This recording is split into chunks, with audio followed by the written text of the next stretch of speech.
ओम नमो भगवते वासुदेवाय।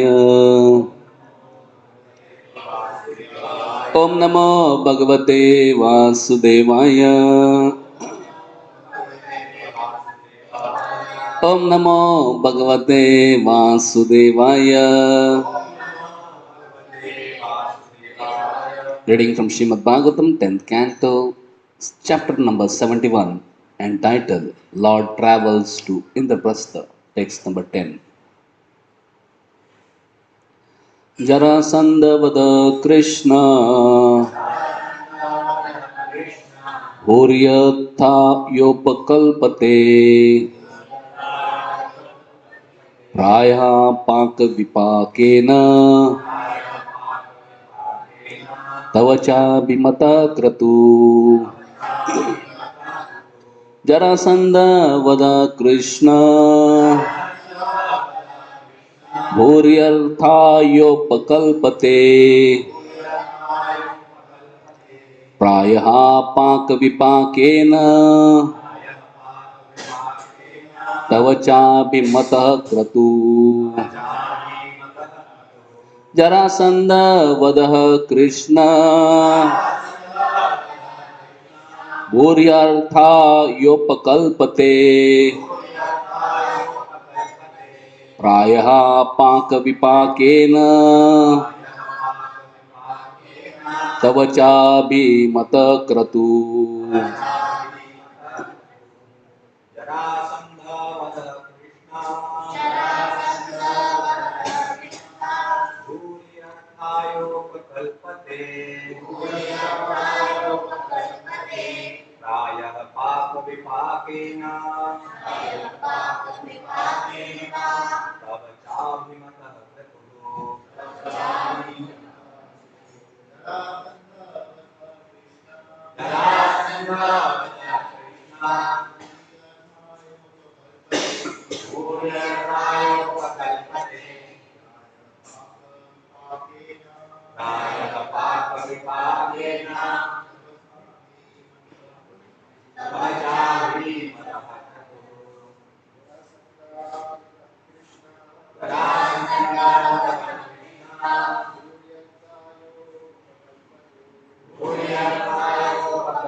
Mataji's.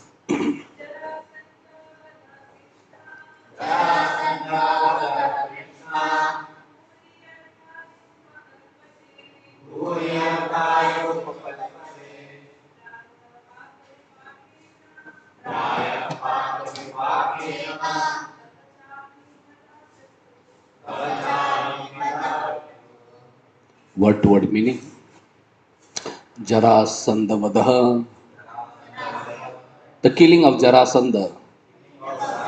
Krishna, O Krishna, Puri, immense, Arthaya, value, Upakalpate, will produce, Prayaha, certainly, Paka, of accumulated karma, Vipakena, as the reaction, Tava, by you, Cha, and Abhimataha, favored, Kratu, the sacrifice. Translation and purport by disciples of His Divine Grace A.C. Bhaktivedanta Swami Srila Prabhupada. Srila Prabhupada ki jai. Disciples of Srila Prabhupada ki jai. O Krishna, the killing of Jarasandha, which is certainly a reaction of his past sins, will bring immense benefit. Indeed, it will make possible the sacrificial ceremony you desire. Purport. Sridhar Swami explains that the word Bhuri Artha, immense benefit, signifies that with the death of Jarasandha, it will become easy to kill the demon Shishupal and to realize other objectives.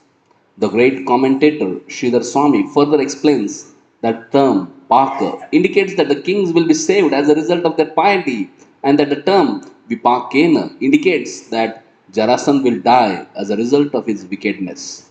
In either case, the plan Uddhava has proposed is most favorable for execution of the great Rashtriya sacrifice desired by both the Lord and his pure devotees, the Pandavas, headed by King Yudhishthir.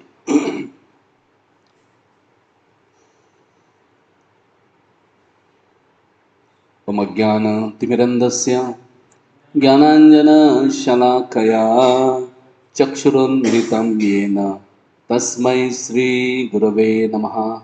Shri Chaitanya Manobishtam Stapitam yena Bhutale Swayam Rupa Kadamayyam Dadanti Swapadantikam Vandeham Sri Guru Sri Yuta Padakamalam Sri Guru Vaishnavamsha Sri Rupam Sagrajatam Sahagana Raghunathanvitam Tam Sajivam Sadvaitam Savadutam Parijana Saitam Krishna Chaitanya Devam Sri Radha Krishna Padan Sahagana Lalita Sri Vishakhanvitamsha Nama Om Vishnupadaya Krishna Prishnaya Bhutale Srimate Bhaktivedanta Swami Namine Namaste Saraswati Deve Gauravani Pracharine Nirvishesha Shunyavadi Pashyanta Deshatarine Namo Mahavadanyaya Krishna Prema Pradayate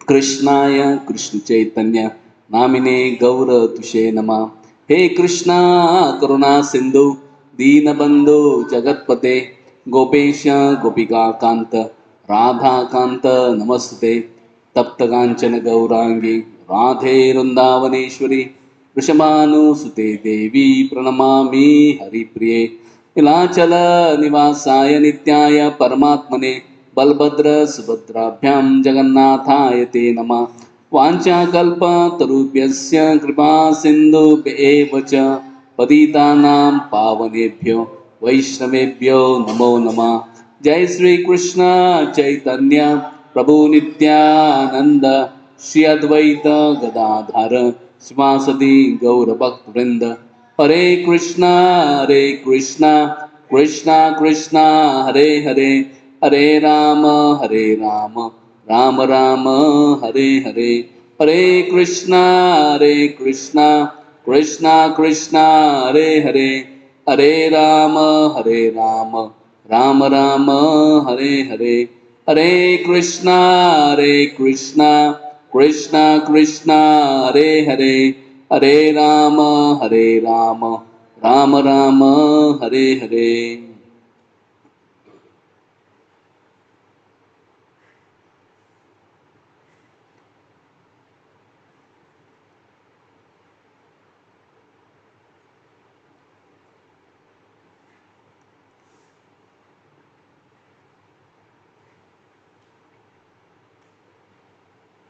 Hare Krishna.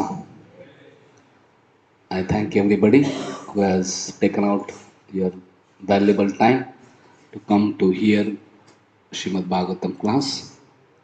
I seek blessings of all devotees so that I can speak something in line with message of Parampara for my own purification. Hare Krishna.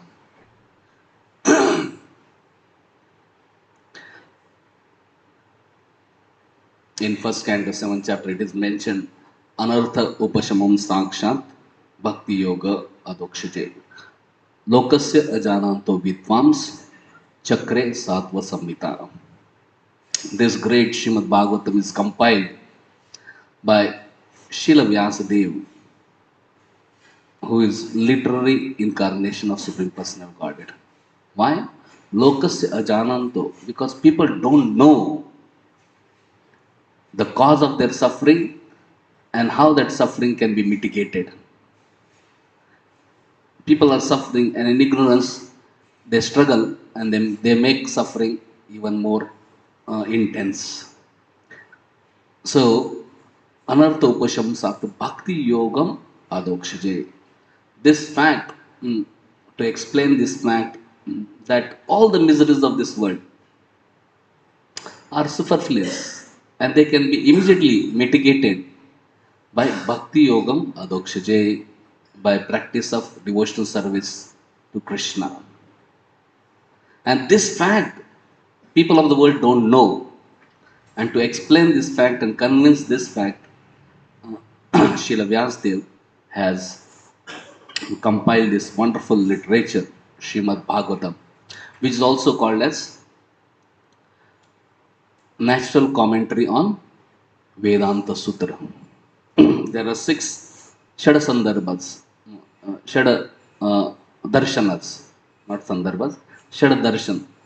Darshan means to see, how we see the world. Mm. People see the world based on their perceptions are based on their understanding.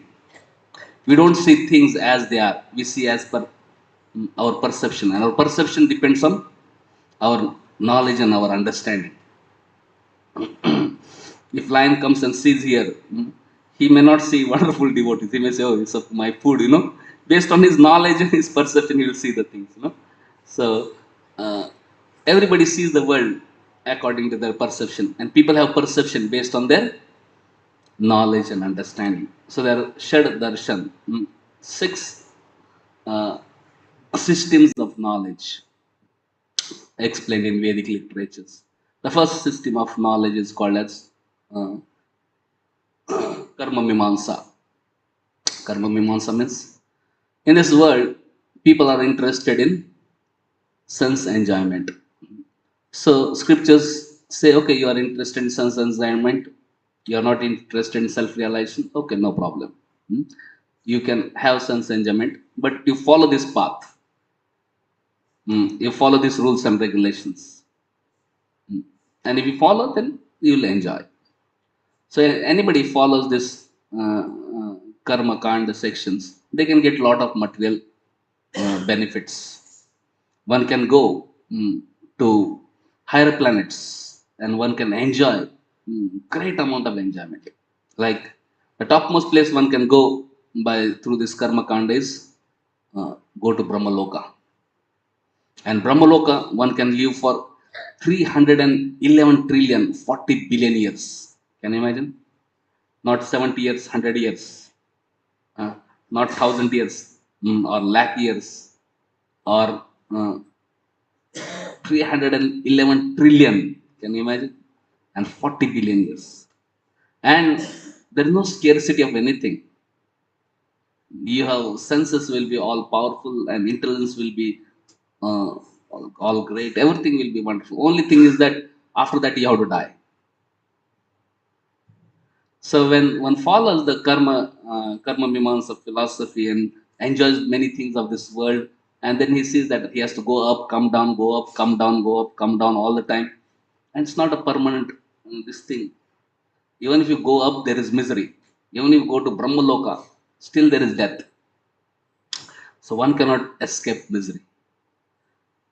So conclusion of karma mimamsa, one person. So when one uh, understands that, he concludes that this material world is a miserable place. Dukkhalayam ashashvatam. No matter wherever we go, not only going to cities, metropolitan cities, or going to America, or going to Moon or Mars, even we go to Brahmaloka, we go anywhere in the world, any place, any corner, no matter how much we do research and how much we do invention, the fact is that material world is a dukkhalayam ashashvatam. So by following of karma mimamsa, first darshan, one tries to enjoy, but he comes to conclusion that this material world is ultimately miserable, dukkhalayam ashashvatam. Then so he suffers. So that is called as actually that conclusion comes, that is nyaya. That is second darshan. First he tries to enjoy. When he suffers, then he goes to logic, and he understands this world logically. And when he applies logic, he comes to this conclusion. Conclusion of nyaya is this. Conclusion of logic is that this material world is miserable place. So first karma mimamsa is desire to enjoy, and one tries to enjoy through bona fide ways, as per scriptures. That is karma mimamsa. Then when he suffers, then he may go to the higher stage of system of knowledge, that is nyaya. He tries, doesn't just go by his feelings and enjoyment tendency, but he also tries to analyze everything logically. And the conclusion of all logic is that Dukhalam Ashashvatam. That is the logic. Nyaya says that ultimately. Then one may try to analyze why everything is temporary, why everything is miserable. So one may that leads to next system of philosophy called as Vaisheshika. Vaisheshika means try to analyze world, and when one tries to analyze, one goes to the point of atom. The smallest particle in this world is atom. So you analyze whole world in terms of atoms and molecules. And when he understands everything in terms of atoms and molecules, he realizes everything is just illusion only. There's no reality in this world. Why we are suffering?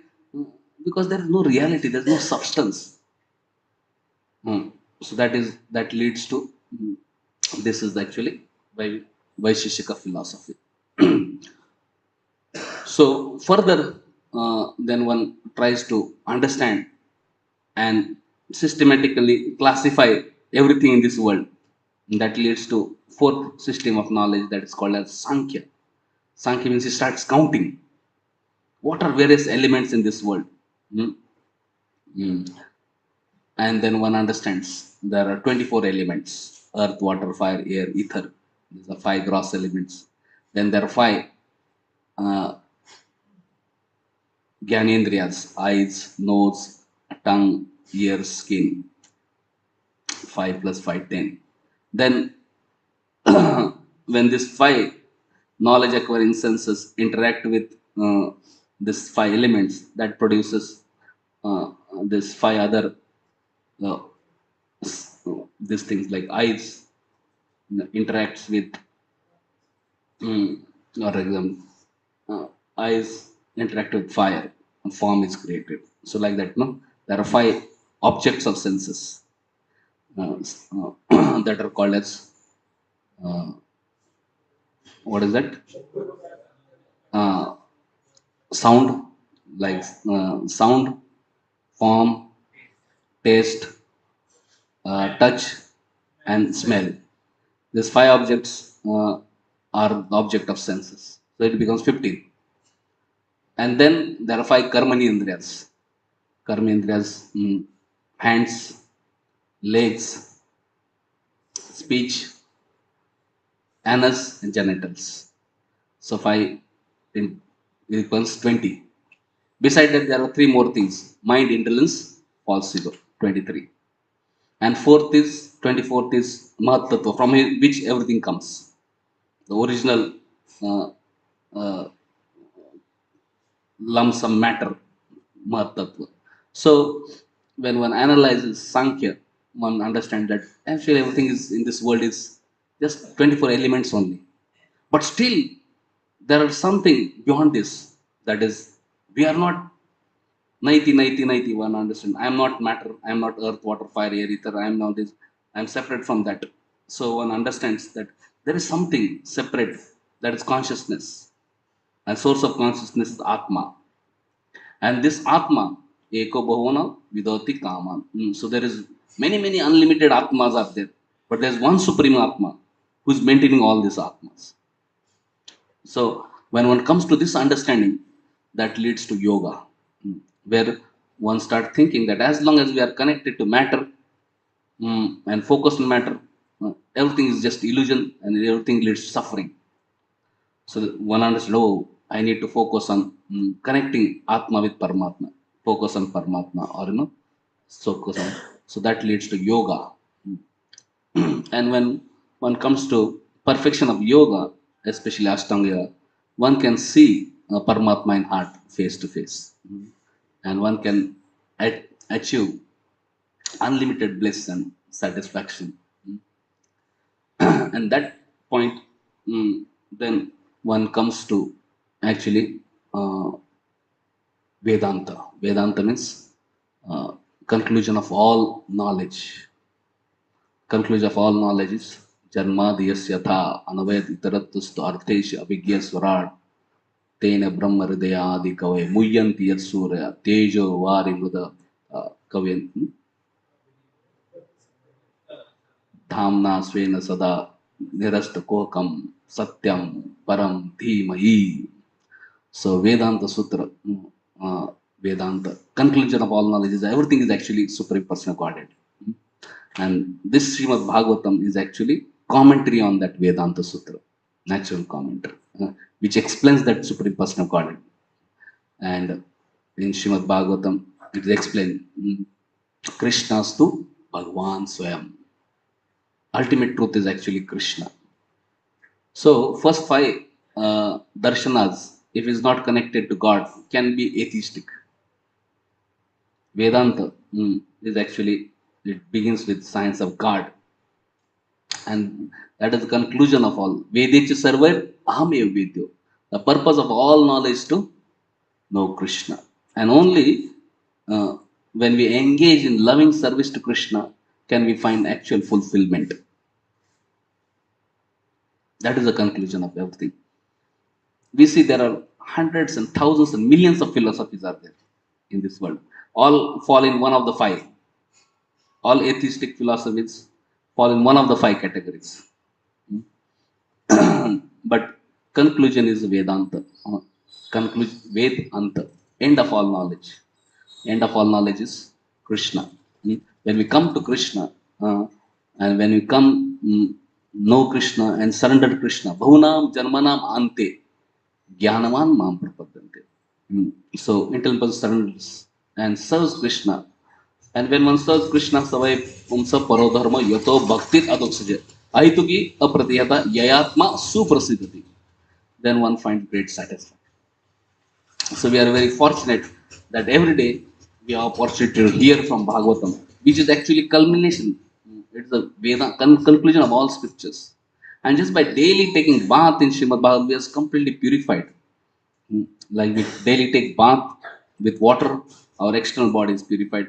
And daily hearing Srimad Bhagavatam, our mind gets purified, heart gets purified, soul, consciousness gets purified, and we can experience divine satisfaction and happiness. And this is so wonderful, but unfortunately, lokasya ajananto. Unfortunately, people don't know about it, and people don't want to know about it also. Kushal Bihapu's son, what is his name? Madhav. Madhav is wearing t-shirt. I can't hear you because I am gaming. And that is the situation of the whole world. Nobody can hear Bhagavatam because everybody is busy gaming. They are busy living this world, enjoying this world, They say, oh, no time. So many important things are there. I have no time to hear. I am gaming, But actually, by gaming, we won't be happy. In the end, after gaming all the thing, end result is, it will lead to logical conclusion is, Dukhalaya Ashashrutam. End of gaming is, we realize the fact that it's very miserable. Gaming is waste of time and it's very better. Let me hear. Let me hear Vedanta. Let me hear commentary on Vedanta, Srimad Bhagavatam. And when we hear Bhagavatam, then actually so many complicated things in life which appear to be very complicated and which appear to be cause of all perplexity become simplified.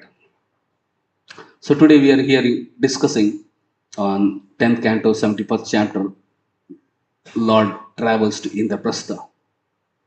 So we see that Lord Krishna is there in Sudharma Sabha in Dwarka, and one after another two messengers come. The first messenger comes, that is the messenger from kings who were arrested by King Jarasandha, and he was about to perform human sacrifice. He was about to sacrifice all these thousands of kings to Kala Bhairava or some deity. So all the kings, because they were helpless, just like sometimes these insects get trapped in that spider, they cannot come out. They are helpless. and just matter of time that spider is going to devour them. Similarly, all this king realize we cannot help ourselves and we'll be devoured now by Jarasan. So they send the message to Krishna. They knew that the only person who can help us in this situation is Krishna. So they send message to Krishna. Oh Krishna, we are in a very miserable situation. We are earlier very proud and puffed up, and we are fighting among each other. But now we are all being trapped together by Jarasandha is about to kill us, and please save us. Mm.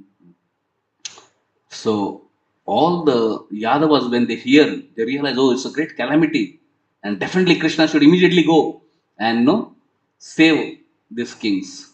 At the same time, Narad Muni comes and he comes and Krishna asks him what the message, and Narad Muni tells that King Yudhishthir wants to do Rasuyagya. And he explains how a purpose of Yudhishthir Maharaj doing Rasuyagya is he has no his personal purpose. He just wants to establish Krishna as supreme person in this whole creation and wants to glorify Krishna. And Yudhishthir Maharaj is very much wanting Krishna to come to Indraprastha. So Krishna was very inspired by this proposal because Krishna always loves to go to his devotees. Hmm. So because there is an invitation from Yudhishthir Maharaj, and Yudhishthir Maharaj is a great king, great devotee. Pandavas are great devotees of Krishna. So naturally, Krishna is very affectionate. Whenever invitation comes from devotees, Krishna always Jai Shri Shri Nitai Gauranga Ki Jai. Krishna always accepts that invitation. However, all the Yadavas assembled there, they thought, Arey, what is this going to King Yudhishthir, That is not very important. First, we have to defeat this Jarasandha. He is such a demonic person, Already he was defeated 17 times, but still, when 18th time Krishna escaped, Jarasandha thought that he has defeated Krishna and he has got very puffed up and he is creating lot of trouble in the world. So Yadavas, other Yadavas thinking, first we have to, punish this Jarasandha, kill this Jarasandha. And Krishna was thinking, oh, Yudhishthir Maharaj is invited, maybe I should go to Pandavas, But Krishna doesn't take immediate decision because any decision is there, it has to be taken properly. Even Krishna then consults Uddhava. Krishna is Supreme Lord. Why does he need to consult anyone? But still, Krishna honors and respects his devotees very much and he consults wonderful devotee Uddhava. Uddhava is a disciple of Brahaspati, very, very intelligent person. And he's also very intimate friend of Krishna. He's a great devotee of Krishna. So definitely, person who is very learned is intelligent, but anybody who is a devotee is super intelligent.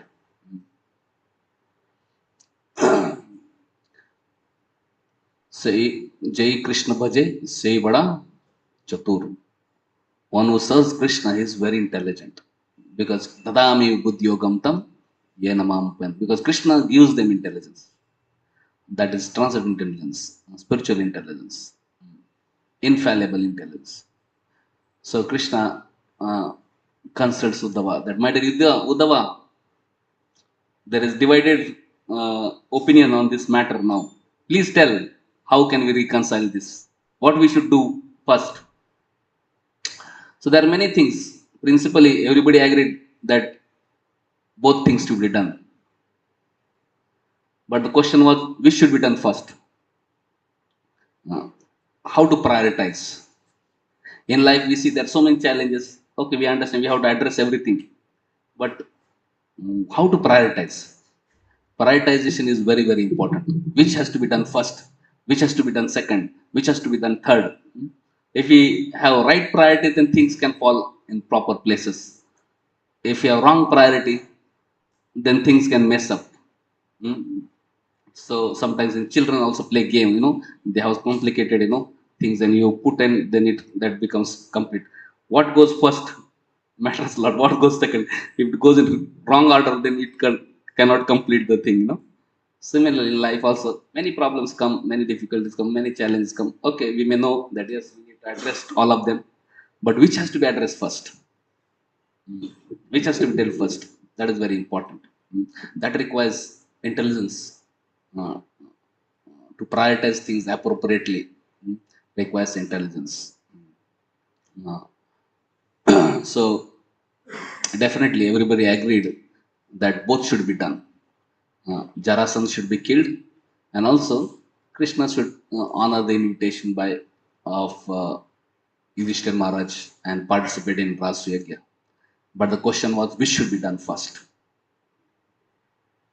So Uddhava said that, my dear Krishna, you should go to Yudhishthir Maharaj first, not for Rasa Yagya, because anyway Yudhishthir Maharaj will not be able to do Rasa Yagya.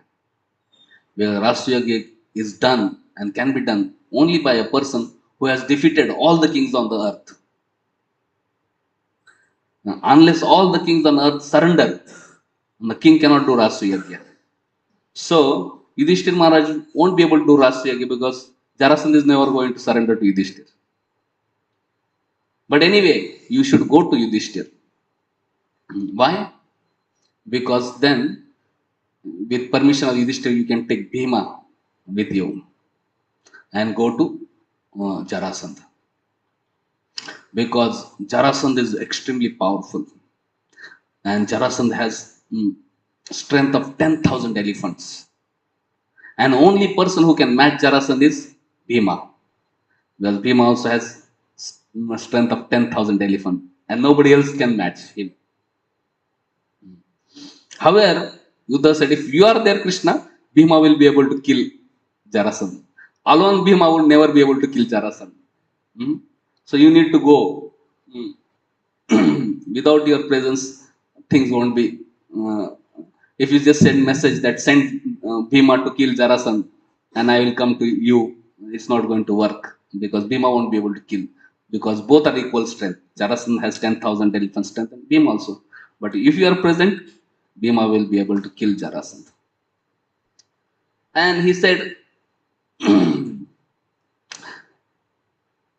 that Jarasandha, if he fights, he is alone and he has very huge army. And if we declare a war directly with Jarasandha, there will be killing of so many innocent people. So better is that Jarasandha is also very favorably disposed towards Brahmanas. He has all that strength because he is worshipping Brahmanas. So maybe you should go in disguise of Brahmana. And then you should beg for charity. And charity should be fight, dual fight, one-on-one fight. So in that fight, then Jarasandha can be killed by Bhima. And after that, when Jarasandha is killed, then killing other demons also will be very easy, like Shishupal and Dantavakra and all other companies. Because Jarasandha and all these are very, all team together. Kamsa, somehow Kamsa is killed, but now Jarasandha is very, very powerful person. So unless we kill Jarasandha, other demons killing is going to be difficult. So Yuddha said, first we have to do is kill Jarasandha. But killing Jarasandha should be done by going to Yudhishthira and getting help of Bhima. And Bhima should kill. And when everybody heard the proposal of Uddhava, everybody was satisfied. He reconciled everybody's concern. So this is speciality of devotees. Even in most complicated situation, which may appear difficult to reconcile, devotees being empowered by the intelligence given by Krishna, they can reconcile many difficult things. So Uddhava was able to reconcile and everybody became very happy.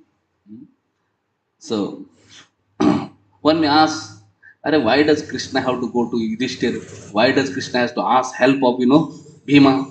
Why cannot Krishna directly go and just fight Jarasandha, he has already defeated 17 times. He can, and he has killed so many demons. Uh, he can just kill another demon. No? Is it so difficult for Krishna to kill another demon, Jarasandha? He can easily do that, isn't it? But Krishna is also very kind, actually. And Krishna is also very mm, kind in the sense he empowers different devotees and engages different devotees in different services. We see Krishna engages Arjuna to kill many demons and also many great warriors. We see in Mahabharat war, Kurukshetra war, Krishna empowers Arjuna, and Arjuna is one who kills majority of most powerful Kshatriyas and defeats them, like Dronacharya, Karna, Bhishma. The glory of defeating all of them goes to Arjuna. So Krishna empowers his devotees, and many wonderful things Krishna does to his devotees, and that is Bhakta Vatsalya. Similarly, Krishna empowers Bhima to kill Duryodhana and his brothers, and many other uh, warriors. Similarly, so Krishna is empowering his devotees in different ways and engages his devotees in different ways. You see, Yudhishthira is empowered, and he rules the world. So different devotees get different services and different abilities by mercy of Krishna. Krishna loves everyone.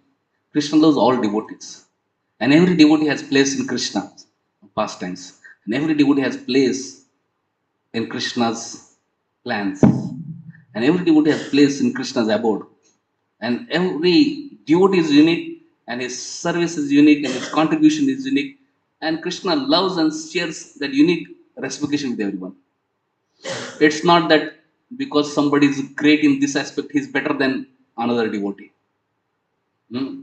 And Krishna, so Krishna, for Krishna, every devotee is special, and so therefore, and everybody knows that in spiritual world. Therefore, nobody is envious of anyone. Krishna loves everybody, and therefore everybody is fully satisfied. Actually, in this world, why there is envy, why there is all this conflict and all this thing? Why? Because their most fundamental need is not fulfilled.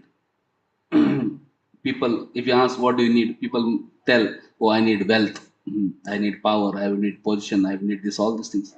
But if you ask why do they need that, they need well powerful because maybe they want some peace, they want some security, they want some attention, they want some care, they want some love. Ultimately, the most fundamental need is that people need love, opportunity to share love and experience love. And that is possible fully only in connection with Krishna. So, in that sense, the most fundamental need of all living is Krishna. And when one gets connected to Krishna, his all needs get fulfilled. And when one gets all needs are fulfilled, then there is no question of envy, conflict, and all other negative these things. So we say Krishna deals with every devotee, and in eyes of Krishna, every devotee is unique and special. And Krishna engages different devotees in different services. Hmm. Though he himself can do everything, everybody has a different service, unique service. Uh, though Krishna is Atmaram, though Krishna doesn't need service, that is Krishna's actually loving exchange with his devotees. That brings actually more joy. When one shares love, experience love, there is real joy. So Krishna experiences that greater joy through loving exchanges with his devotees, and he empowers different devotees uniquely. And in eyes of Krishna, every devotee is special. So in this pastime, Krishna is empowering Bhima to get that credit of defeating Jarasandha, killing Jarasandha. Other day, His Holiness Ratna Swami Maharaj had come to Newtown, and all of a sudden he was not supposed to schedule to give class, but then when he saw many devotees are eager, he spoke, and he was telling how one devotee asked Srila Prabhupada, this Bhaktivinoda Thakur is empowered Acharya. He's coming from the spiritual world. He's a state of Lord Krishna. Mm. So, and he had that vision how this Krishna consciousness will spread in every town and village, and people around the world will take to Krishna consciousness. He had vision how Russians and Europeans and Americans and Africans and Chinese and Indians and everyone will together come together and chant the holy names of Lord. So he said, since he's an empowered person, he's coming from spiritual world. Why did he not preach all over the world and made it happen? So Prabhupada said, no, that was Bhaktivinoda Thakur's mercy. He left that service for me. So he can do it, but he left that service to me. Sometimes that is nature of devotee. They can do it, but sometimes devotees make use some service to others, so that others can get that opportunity and get that mercy and get that glory. So he said, it's Bhaktivinoda Thakur's mercy on me, and he left for me. That service. So, so similarly, like devotees may be able to do themselves service, but they may give service to others. So Krishna may be able to do this. He may give service to others. Just that is their mercy, that is their love, that is their loving exchange. So if, so similarly, Ratna was saying that in 1970, Srila Prabhupada said that Calcutta is my birth city, and all of you should build some unique and gorgeous temple in my birth city, Calcutta. And he was saying, all over the world, so many cities have so many beautiful temples, and even after 53 years, all we have in Calcutta now is just a land. We have not yet built a temple. So, Amara was saying, this is actually mercy of Prabhupada, and that he has left this service for all of you.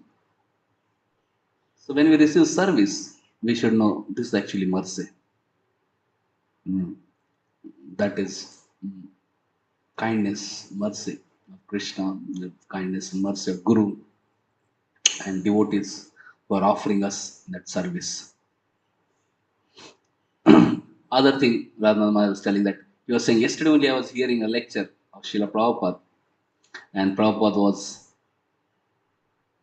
talking about how one of his godbrothers was sent by Bhakti Siddhanta Thakur to London for preaching, and how he went and he met Lord Jetlin, earlier who was the governor of Bengal. He met him, and he was very impressed, and he said to this godbrother of Shilpa that, can you make me Brahmana?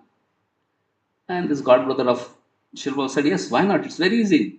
You just follow these four regular principles: no meeting, no gambling, no illicit sex, no intoxication, and you chant the holy names of Lord. I will make you Brahmana. When this Lord Jetlin heard that one has to follow these four regular principles: no meat eating, no gambling, no illicit sex, no intoxication, he said, impossible. So Prabhupada said, actually, I have come to America and I am seeing this New York people and all this Western people. Practically, it is impossible for them to give up these bad habits. But Prabhupada said, we are trying. We are trying. And by mercy of Nitai Gauranga, maybe they can become devotees.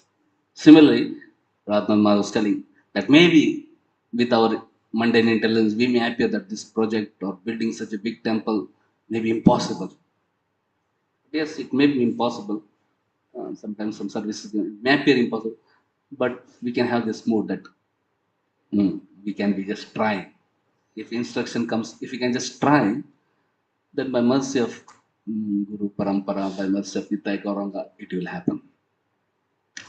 So that faith should be there, and one should continue with that faith. And this should be the mood. One should not be puffed up and proud that, yes, I will do it by my power, my strength. No. No matter how great one may be, no matter how much skilled one may be, uh, one can fail actually. even to do simples of the simple thing. We see all the puffed up and proud people in this world were destroyed. Hiranyakashipu was so puffed up and proud. He was defeated by little Prahlad, a 5-year-old boy. So no, uh, in one sense, no. So we can't take anything for granted. But at the same time, we can take one thing for granted: Lord's mercy, Lord's empowerment. If we uh, are ready to give up our gaming and ready to hear, and ready to access the mercy. So here we see that Krishna is empowering Bhima to kill Jarasandha and get the glory. Here in today's verse, it is said that, very nice. Sridhar Swami explains that the word Bhuri Artha, immense benefit, signifies that with the death of Jarasandha, it will become easy to kill demons like Shishupal and others.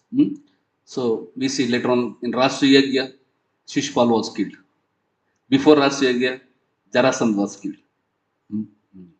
The great commentator Sridhar Swami further explains that the term Paka indicates that the kings will be saved as a result of their piety, and the term Vipaka Kena indicates the Jarasandha will die as a result of his wickedness.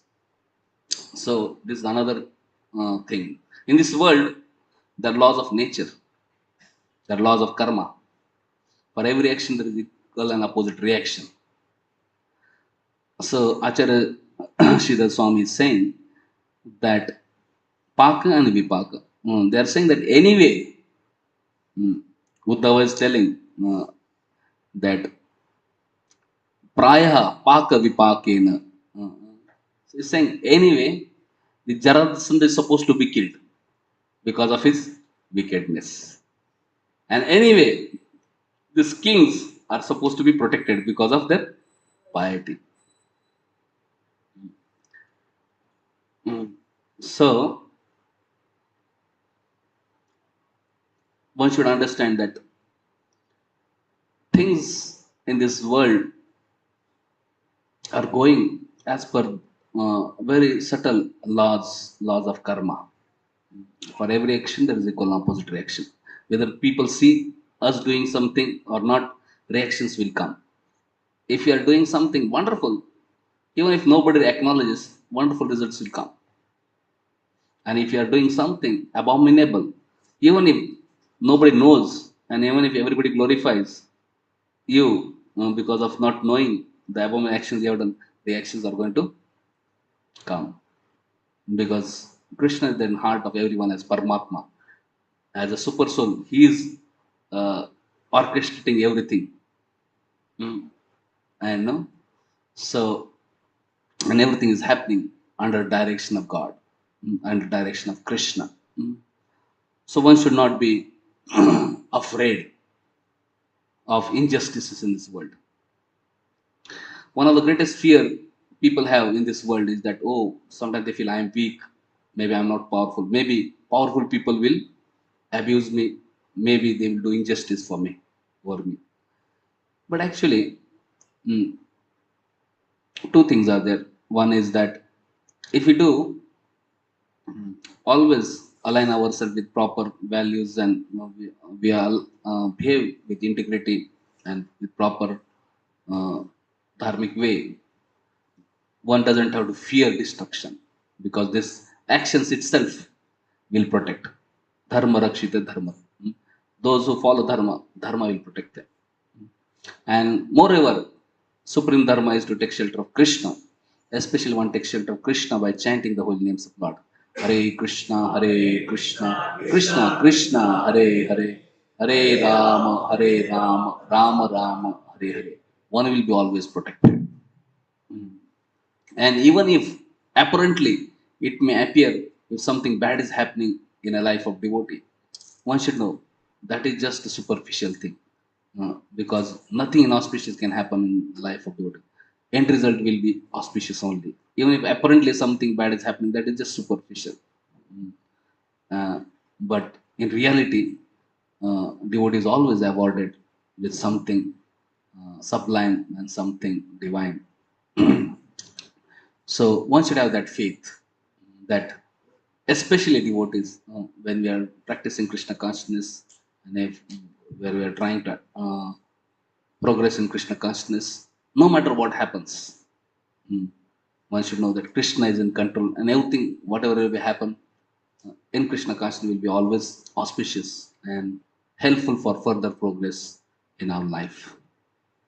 Hare Krishna, Krishna Krishna, Hare Hare, Hare Ram, Ram Ram, Hare Hare. So everybody can repeat the translation of this verse. Oh Krishna, this is Uddhava speaking to Krishna in Sudharma Sabha in presence of all Yadavas. The killing of Jarasandha, which is certainly a reaction of his past sins, will bring immense benefit. Indeed, it will make possible the sacrifices ceremony you desire. Thank you very much. Hare Krishna. Anybody has any comments, any questions, any discussion? We can take for a few minutes. Yes, Somnath bro. Mic is there.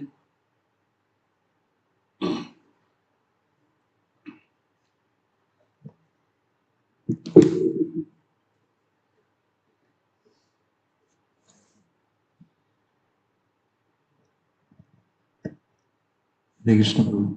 Abhijay, you was telling that when the yogi sees the Paramatma in their heart, they experience very joyful state. But we see the devotees serving the lordships, but eventually they are not able to see the Lord in that vision, Remanjana Churi, the Bhakti Bilochanekna, but they are serving. So they are also feeling joy, lot of joy in their heart by serving the Lord. So which joy is more greater? That Paramatma, seeing Paramatma in heart, that is greater, or serving the Lord, it's greater. Seeing Paramatma in heart, Paramatma doesn't actively reciprocate. He is like neutral.